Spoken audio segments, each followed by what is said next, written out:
12 দিন হচ্ছে আমরা লাগাইছি, ঠিক আছে।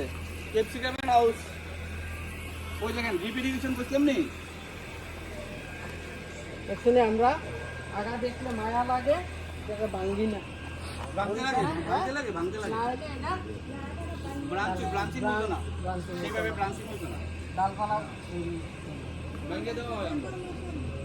আচ্ছা, এটা এই হাউসটার নাম হলো natural ventilated house, poly house, NVPH কয়, ন্যাচারাল ভেন্টিলেটেড পলি হাউস। 1000 স্কয়ারের বেশি আছে, ঠিক আছে। 1032 স্কয়ার ফুট, 1032 স্কয়ার ফুট এটা আছে। তো এইখানে আমরা এই গতবার আমরা ক্যাপসিকাম করছিলাম এই হাউসে, এইবারও ক্যাপসিকাম নিয়েছি, ঠিক আছে। আচ্ছা, তো এইখানে দেখেন ওই সবুজের কথা বুঝলেন কেটা জানি, ওই এইখানে দেখেন সবুজ দিয়ে আমরা এটা নিয়ন্ত্রণ করি। রৌদ্র একটু আমরা প্রয়োজনে রৌদ্র কম লাগানো বেশি লাগানো, এটা ছড়াই দেওয়া হয়, আবার ঢেকে দেওয়া হয়, এটা এক্সট্রা নিড আমরা করি, ঠিক আছে। তো এইখানে এটা সবুজ ইউজ আছে একটা। আচ্ছা, তো এইখানে দেখেন ইরিগেশনের ব্যাপারে ড্রিপ ইরিগেশন একটা করছিলাম দেখি করে, এই যে ড্রিপ এই যে লম্বা লম্বা পাইপটি ড্রিপ ইরিগেশন, প্রতিটা বড় বড় চিত্র আছে, গাছটা চোখের মতন এগিয়ে যা আমরা বেশি চালাইলে জল পরে আবার অফ করে দেওয়া হয়।